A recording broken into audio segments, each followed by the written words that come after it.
Sveiciens no Ceļo Radio. Mēs esam Norvēģijā un vēlamies jums parādīt vienu ļoti populāru vietu, un tā ir, Lauma? Tā būs Præikestūlenes klīns, kas ir noteikti visapmeklētākais objekts Norvēģijā, uz kurien tad mēs arī šodien dosimies. Laižam.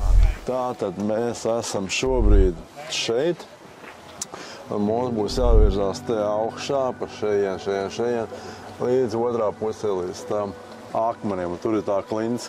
Un no turienes skats uz Līsa fjordu. Tas ir vienkārši burvīgs. Un kā redzat, mums šodien ir saulīte. Un es ceru, ka viņi arī paliks un nepazudīs. Un reāli nav pat vēja un ir ļoti silti. Tā kā laižam. Noteikti, ar ko jārēķinās turismu sezonā, ir tas, ka būs ļoti daudz cilvēku. Vienalga, kurā diennakts laikā jūs brauksiet. Mēs esam tikko sākuši kāpt. Bet es jau aizalsusies ārprāt. No, kā ir tas pirmā posma? Ko? Ir grūti, bet, kā jau teicu, pirmais tas ir pats grūtākais. Ja tu tiec tam pāri, pēc tam būs vieglāk. Tā. Es šo tiešām saucu par pirmo tādu posmu, kas ir paveic. Jo šeit uzkāpam augšā, es nezinu, citiem metri, bet te jau pavarās kolosāls skats.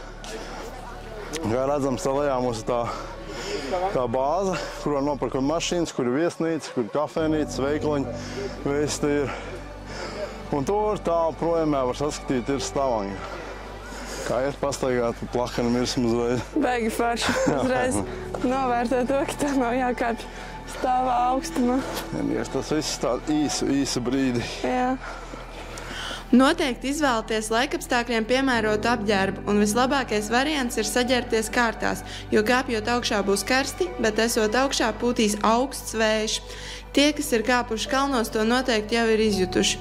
Īpašu uzmanību jāpievērš apavu zolēm, lai tās neslīdētu lietus laikā, jo jākāpj ir pārsvarā pa akmeņiem. Tagad ar Laumu esam atnākuši līdz otram punktam. Šeit pavērs kolosāls skats uz ezeru. Kā redzat, joprojām spogulis, joprojām vējš nav. Laiks ir kolosāls. Esam jau iesaluši, aizdus ir pazudus. Tā arī parasti pie otrās vietas aizdus sarā nav. Te ir diezgan tāds lēzans, kur jāiet jau ir. Bet tagad vēl sāksies uz augšu. Un tā visu laiku. Lai gan ērtākais veids, kā šeit nokļūt, ir auto, tas ir iespējams arī izmantojot sabiedrisko transportu vai speciālus tūrus autobusus. Lauma izdomāja vilkt nost džemperi. Un vilkt plānoja atceņ. Jo ir daudz pa karstu. Tur tiešām ir ļoti silts, ne? Jā. Pagājām ir kolosāli to. Nav tā, ka ir ļoti karsts, bet ir vienkārši silts. Es arī to pašu izdarīju, bet man jau nedaudz pavēlu. Jā, un viņš saka, ka nav karsts. Ne? Es nesaku, ka nav, ir. Bet ir silti ļoti. Cik foršā kopā tāda lēzena vieta. Kāda ir sajūta par plakanāko lietu, ko? Super. Tās ir tas lietas, ko mēs dzīvē pa maz novērtējam. Man šķiet taisnu virsmu. Un tagad priekšā mums sagaida pats smagākais posms, kas ir stāvs kāpiens augšā pa trepēm. Un te jau var redzēt, cik daudz cilvēku ir šodien uz takas. Tas tiešām ļoti. Turistu tiešām daudz, veidojas rindas un jāpalaiž garām arī lejā nācēji. Lai šo taku izveidotu, tika pieaicināti Nepāles šerpas, kas īpaši labi specializējas kalnu taku labiekārtošanai. Iemesls, kāpēc Præikestūlenes klīns ir tik apmeklēta, ir tās atrašanās vieta. Nepilnas stundas brauciena attālumā no Stavangeras pilsētas, kur piestāja gan kruīza kuģi, gan atrodas arī lidosta. Līdz ar to šī vieta ir īpaši viegli sasniedzama turistiem salīdzinājumā ar citām ikoniskām Norvēģijas vietām. Kārdio tiešām pamatīgs. Es esmu nosvīdus un pieksus. Pirmie skati uz skaisto Līsa fjordu. Paskatieties. Tādi kalni, tik zili, ne? Un laiks eiķanost, ne? Šidā uztrāpīt. Tā jau ir veiksmes spēle. Skaisti. Principā šī te varētu būt tāda ceturtā vieta, kur parasti atpūsties. Tā ir rekuja kartīte, kur mēs esam, sākām dēļ, viss ir augšā. Tagad, cik saprot, esam te 2,5 km augstumā jau. Un tā vēl bišķi palika līdz gala punktam.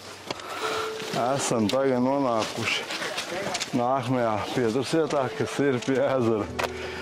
Kalnā tiešām tāds smogs ezeris šeit tikai redzams. Un te ir ieteicams arī nopeldēties tādā dienā kā šodien. Ļoti iespējams, ka es to izdarīšu nākot atpakaļ, jo tagad negribas, jo vēl mums jāpaspēl līdz galpunktam, kamēr ir saule. Bet tā, ja visu dienu zini, ka simtprocentīgi saule, noteikti piestājot šeit un izpeldēties. Kolosāls ūdens. Bišķi vēsts, protams.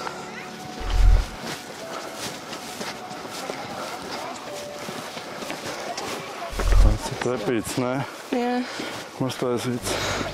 Kā jau minēju, tā ka ir ļoti, ļoti labi iekārtot, līdz ar to ir ērti iziet arī vislielākos akmeņus. Un tā arī vēl viens ezeriņš, ne? Aha. Ļoti smuki. Un vakarā tu parasti ļoti daudz odu. Tieši tāds ir viens no pēdējiem posmiem, kas ir ļoti plakans. Šādos posmos var izbaudīt pastaigu, jo nav tā trakā kāpšana augšup. Te ir izveidots tāda kā šaura taciņa. Tiešām šaura vieta, klints. Iet lejā ļoti stāvi. Ir mazliet bailīgi, ja tā padomā un paskatās uz leju. Nepagāja, ne. Es pat nezinu, cik ilgi, bišķi vairāk kā stunda. Un jau esam augšā. Pie paša klints nē, bet līdz fjordu mēs varam redzēt, ko paskatāt. Kur vēl tādas vietas ir kaut kā? Norvēģija ir ļoti savādāk nekā citi kalni un citās vietās klints. Jā, kaut kas savs ir, ne? Citreiz viņi izskatās ļoti drūmi, citreiz viņi izskatās kā pasaka. Cik dažādi būtu Norvēģija. Tu tur prātīgi. Tādos kā viņi pie pašas malas pieiet man. Mierīgi stāv, skatās, ko. Jā, nekur nav tādas klintis un tādas ainavas kā Norvēģijā. Ieraugot šo skatu, uzreiz ir skaidrs, pēc kā šeit dzenās visi šie turisti. Izskatās, ka landa mierīgi iet, vai ne? Bet īstenībā paskaties, kas te darās lejā. Ko? Tik mierīgi nav, ne? Jā, sirsniņi dozās diezgan. Esam jau arī klāt pie klints. Tagad lauma būs jālist te pāri. Te viņa arī ir ko. Eit nost. Bet tiešām traka klints. 604 metri aiziet lejā. Iedomājieties, 604 metri. Protams, ka viss skaidrs ir paša klinta, tā ir nereāli skaista, unikāla. Otrs tādas nav, tādā augstumā ar tādiem skatiem. Bet, kā redzams, mēs esam šeit karstākajā turistu sezonā. Ir ļoti daudz cilvēku, tik daudz, ka pat jāstājās rindā, lai uztaisītu bildi uz Līs fjordu un atrasties uz pašas malas. Tad, ja jūs negribat stāvēt lielajā rindā uz pašas Praikstūnas klints, tad tāpat tieši pirms lielās klints ir arī mazāka klintiņa, kur arī var pienākt pie šīs malas, uztaisīt skaistas bildes ar skatu uz Līsa fjordu. Un nemaz nav jātērē laiks un jāstāv garajā rindā. Bet reāli pastāsties, te darās ko. Man ir tā, ka es tiešām šeit bijis tik daudz reižu, varbūt šī ir kaut kā 20. reize, varbūt es pieļauju. Tāpēc es baigi pie tām malām vairāk negribu iet, jo katru reizi, kad tu ej, tas tomēr ir zināms risks. Ko mēs lāmu šoreiz darīsim, kas vēl nekad nav darīts, ir kāpsim tur augšā. Paša augšā redzat, tad cilvēki kāp lejā. Tur vēl nav būts. Tātad tas ir šīs reizes mērķis un laižam. Opā! Es tiešām tik daudz reizi bijis, bet nekad neesmu kāpis augšā. Pastāšu, ka smuks skats izstāstam šajiem, ne? Uz klinti. Ļoti iespaidīgi. Mēs ar Lāmu esam tagad jau pagājuši nost, esam vairāk kā prieceļā, bet gribu ļoti jums parādīt to, kā izstāst šeit tāpat Klintsgira mala. Tas ir vienkārši ļoti iespaidīgi, tas ir viens. Otrs ir tas, ka tagad var redzēt, cik daudz cilvēku ir. Tur vienkārši kolonas iet, tur ir tādas rindas. Tas ir, ja tiešām vasarā brauc šeit, ir jāsāk ļoti, ļoti agri. Jo, teiksim, dienas vidū to jau var aizmirst. Vai arī vēl vakarā, tad arī varētu būt mazāk cilvēki. Bet tagad tas ir pats karstākais punkts. Ja visi ap 10 ir saņēmušies, visi kāpt augšā, nu jau viņam šito laiku tie arī ir. Un nenormāli daudz cilvēku. Bet mēs gribam aiziet vēl te, pa klintīm pastaigāt un palaist vēl dronu, parādīt jums Ļoti smuks skats.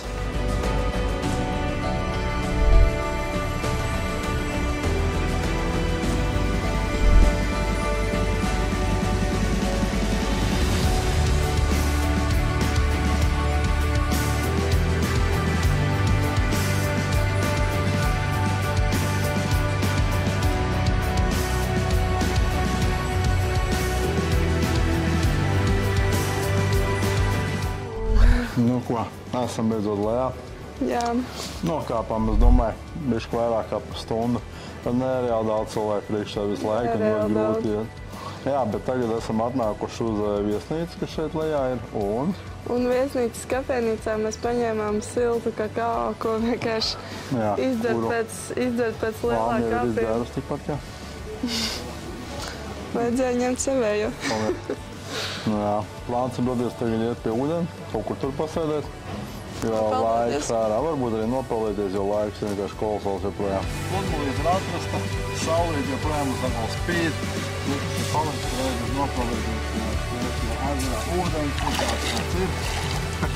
Siltības noteikti nav, bet viss, ko es jums gribu pateikt, ir liels paldies skatījāties šo video par Traikstūleni un tiekamies ar citās sērijās.